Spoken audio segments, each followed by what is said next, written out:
الفاظ میں جو ہے کہ ہم بیان کر سکتے ہیں، لیکن عزیزوں یہ اہل بیت کی مصیبتیں ہیں، یہ اہل بیت کے مصائب ہیں، اور اتنے دردناک مصائب ہیں کہ ہم برداشت نہیں کر سکتے۔ لیکن دو تین جملے میں شہزادی کے حوالے سے پڑھنے والے مصائب ہیں، شہزادی زہرا کے حوالے سے۔ شہزادی زہرا کے پہلو پہ دروازہ گرایا گیا،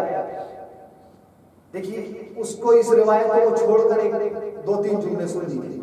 مولا کائنات نماز فجر کے بعد گھر میں آتے ہیں، گھر میں آ کر دیکھتے ہیں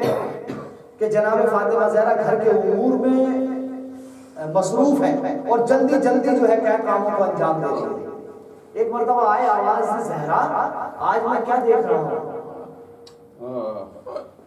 آج میں الگ سے محسوس کر رہا ہوں کہ تم بہت جلدی جلدی گھر کے کاموں کو انجام دے رہی ہو، صفائی بھی کی ہے، کپڑے بھی دھلے ہیں، کھانا بھی تیار کیا ہے۔ بھائی ایک مرتبہ جناب زہرا گریا کرنے لگی، اور گریا کرتے کرتے جو ہے کچھ وصیتیں کرنی شروع کی، اور کہا ہے ابو حسن میں نے رات بابا کو خواب میں دیکھا، بابا میری خواب میں آئے تھے اور بابا کہہ رہے تھے بیٹی اب تو مجھ سے آ کر ملنے والی، اے ابو الحسن میں دیکھو تم سے کچھ وصیتیں کرتی ہوں، اگر میری وجہ سے تمہاری کوئی دل آزاری ہوئی ہو تو میں اس کے لیے تم سے معافی چاہتا ہوں۔ دیکھیے زہرا، جناب زہرا کس طرح سے مولا کائنات سے کہہ رہی، یعنی کبھی کوئی ایسا جناب زہرا سے کوئی ایسی بات ہی نہیں ہوئی کہ علی کی دل آزاری ہوئی۔ گھر میں پوری سیرت اٹھا کے دیکھ لیجیے، لیکن جناب فاطمہ زہرا یہ کہہ رہی ہے۔ اس کے بعد وصیت کرتے کرتے ایک جملہ کہتی ہے جناب فاطمہ زہرا، اے ابو الحسن ان میرے چھوٹے چھوٹے بچوں کا خیال رکھنا، میرے حسن و حسین کا خیال رکھنا، میرے بچوں کا خیال رکھنا، یہ چھوٹے ہیں، اگر میرے جانے کے بعد کسی چیز کی فرمائش کریں تو انہیں انکار نہ کرنا، انہیں منع نہ کرنا۔ یہ کون جناب زہرا وصیت کر رہی ہے مولا کائنات سے، وصیتیں تمام ہوئی، مولا کائنات مسجد کی طرف چلے گئے۔ جناب فاطمہ زہرا نے اپنے کنیز سے وصیت کی کہ میں اس حجرے میں جا رہی ہوں، اور دونوں شہزادے اپنے نانا کی قبر کی طرف چلے گئے۔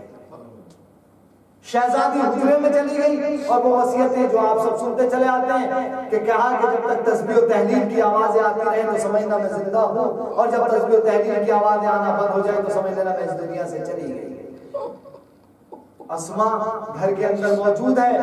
شہزادی کی تسبیح و تحلیل کی آوازیں آ رہی ہیں، لیکن ایک وقت ایسا آیا کہ تسبیح و تحلیل کی آوازیں آنا بند ہو گئی،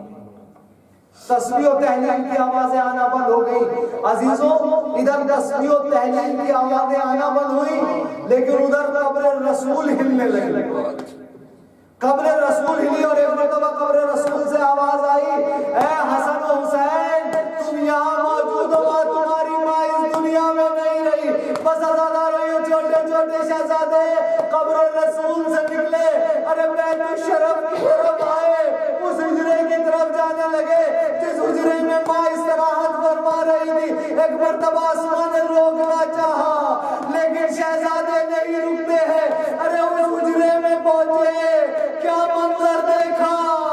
ارے ماں اس دنیا میں نہیں ہے، ماں اس دنیا سے رخصت ہو گئی۔ بس عزیزوں بھائی نے بھائی کو دیکھا، حسن نے اپنے آپ کو ماں کے سینے پہ گرایا، ارے حسین نے قدموں کو پکڑ لیا، ارے رونا شروع کیا، حسن بھی تڑپنے لگے، حسین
اے بابا انا للہ و انا الیہ راجعون. بات